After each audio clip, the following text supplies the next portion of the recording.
السلام عليكم ورحمة الله وبركاته. ازيكم حبايبي؟ عاملين ايه؟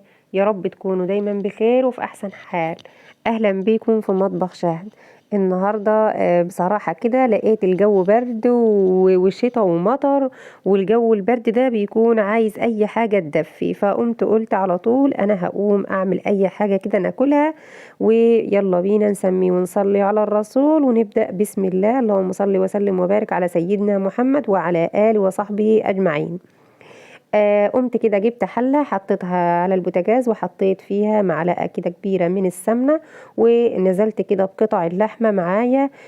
طبعا كان عندي كده حتتين لحمة كده، وديت كده ايه حتة فيها ايه عضمايه، بس احنا مش هنرميها برضو هنعملها. وحطيت اللحمة بالشكل ده كده علشان تاخد صدمة مني من ناحية، وبعد كده اقلبها على الناحية التانية. وبعد كده هبدأ اني اعمل ايه، هبدأ اني ابهر اللحمة بتاعتي. هنعمل ايه النهاردة؟ هنعمل اي خضار كده في البيت، يعني لازم في جو البرد ده نعمل خضار، علشان الخضار بيدفي، واي طبعا اي حاجة موجودة في البيت تأدي الغرض ونعملها وهناكل ونقول اللهم لك الحمد. الحمد لله والشكر لله دائما. واي حاجة موجودة في الايام اللي احنا فيها بصراحة يعني نقول الحمد لله. احنا بجد بجد ربنا يرحمنا برحمته الواسعة من الغلاء اللي احنا فيه. طبعا انا هنا بقلب اللحمة كده علشان تاخد صدمة من جميع الجوانب، وقبل ما ابهرها او اتبلها. طبعا التوابل بقى اللي انت تحبي تحطيها حطيها، مفيش اي مشكلة، متوفر عندك. بس الاول كده هنزل ببصلاية كده متقطعة بالسكينة، مقطعاها كده قطع صغيرة بالسكينة عادي. هبدأ بقى ان اشوح البصلاية مع اللحمة كده قبل ما اضيف الصلصة او قبل ما اضيف اي حاجة معايا. طبعا اللحمة هنا كأنها مستوية، ولكن هي لسه طبعا الصدمة دي اللي اخدتها. هنا حطيت ورق لورا، وحطيت فلفل اسود، وحطيت رشة كده من السبع بهارات. واللي انت حابة تضيفيه ضيفيه، مفيش اي مشكلة، دي حاجة ترجع لك انت. طبعا لو وصلتوا معايا لغايه هنا يا حبايبي ما تنسونيش باللايك فضلا وليس امرا، بحبكم في الله. يا رب ديمكم نعمه في حياتي. هنا بقى كمان ضفت هنا ايه 3 معالق كبار من الصلصه.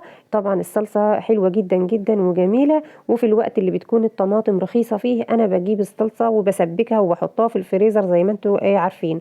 وزودت نص كوبايه بس من الميه المغليه، وسبتها بقى مع نفسها كده زي ما انتوا شايفين كده تاخد وتدي، علشان اللحمة تكون استوت 3/4 سوا. يعني انا هطيبها كده او هسويها في الصوص ده 3/4 سوا قبل ما ابدأ ان اضيف الخضار. بعد كده طبعا هضيف الخضار ومعايا مية مغلية على جنب. بصراحة دورت في التلاجة، انا كنت جايبة فاصوليا خضراء وكنت عملت منها، ودولت الشوية اللي كانوا فاضلين منها، فحسيت ان هم مش هيقضوا، زودت عليهم شوية بسلة. والبسله والفاصوليا الاتنين مع بعض يعني مش هيقولوا لا ابدا، عادي خالص الاتنين بيستووا. علشان كان في اخت قالت لي قبل كده هي البسله هتستوي مع الفاصوليا. الاتنين زي ما بنعمل الترلي مش احنا بنضيف فيه كل الخضار اللي عندنا الموجود المتوفر في البيت، ده برضو البسله مع الفاصوليا هتطيب وهتستوي مع بعضها وهيكون حلو جدا جدا. طبعا المعلقه اللي بقلب بيها بصراحه مش بحب ولا بفضل ابدا ابدا ان احطها على يعني حامل البوتاجاز. انا بحب احطها في طبق كده جنبي، علشان ما يصحش ان هي وما ينفعش وما تكونش صحيه ان هي يتحط كده على الايه على حديد البوتاجاز. هنا خلاص كنت ضفت بقى الخضار. هبدأ بقى هنا ان ازود المية، والمية لازم تكون مغلية، يعني لازم تضيفي مية مغلية. بعد بقى ما ضفت المية بالشكل ده كده هسيبها بقى انها تعيش حياتها وتستوي على راحتها على نار هادية جدا جدا، علشان انا هسيب الحلة كده على البوتاجاز وهمشي اروح فين. استنوا ما تستعجلوش وخليكم معايا في الفيديو، هقول لكم انا هروح فين. بس الاول هدي تقليبه حلوه للحله علشان اكون متاكده ان الميه اللي هي اللي انا زودتها غطت الخضار باللحمه، علشان لما امشي اكون متاكده ان الميه ديت مش هتنشف قبل ما امشي. قبل ما اجي معلش، مش هتنشف قبل ما اجي، يعني لازم اجي كده وتكون يا دوبك كده بادئه انها ايه تكون خلاص يا دوبك التسويه الصح وتكون معايا الخضار مظبوط.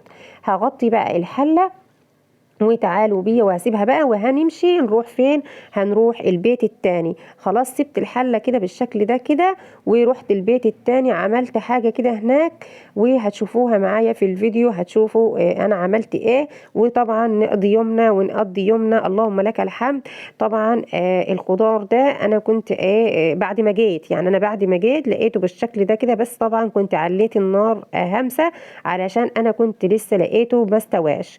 فقضيت يومنا كده ورحت كده عملت بقى في الفرن البلدي، عملت رز كده معمر او رز مدسوس زي ما بتقولوا عليه يعني، وزي ما بتسموه. احنا هنا بنقول عليه رز مدسوس في الفرن عادي. المعمر عندنا في الارياف يعني لازم يكون جواه حاجة، لازم تكوني حاطة في قلب الرز حمام او بط او فراخ علشان يكون عندنا اسمه معمر. لكن هما طبعا في المدن والمدينة بيقولوا عليه معمر سواء هو فاضي أو مليان، لكن احنا هنا بنقول عليه رز مدسوس. فزي ما تحبوا زي ما بتقول. وعملته في الحلل عادي مش في البريمة الفخار. وحطيت كده البرامين، بصراحة ده كان برام ليا وكان برام لأختي اللي هي ساكنة معايا هنا يعني. حماتي جابتهولي وقالت لي خديه معاكي يعني. فانا ولعت عليهم الاتنين، يعني الفرن لما بيولع لبرام واتنين وعشرة، هي ولعة واحدة في الرز بالذات. وكان الرز ده عملته معايا بالشكل ده كده. وخلاص كده قضينا يومنا وعملنا شوية خضار وعملنا شوية رز وقضينا يومنا، واللهم لك الحمد. ويا رب يكون الفيديو خفيف ولطيف عليكم. حبيت أشارك معاكم يومي اللي أنا أو طبيخي أو خضاري اللي أنا عملته. وأتمنى الفيديو يكون عجبكم، ولو الفيديو عجبكم ما تنسنيش باللايك فضلا وليس أمرا. بحبكم في الله، يا رب دمكم نعمة في حياتي. وإن شاء الله أشوفكم في فيديو جديد وأسيبكم في حفظ الرحمن. والسلام عليكم ورحمة الله وبركاته.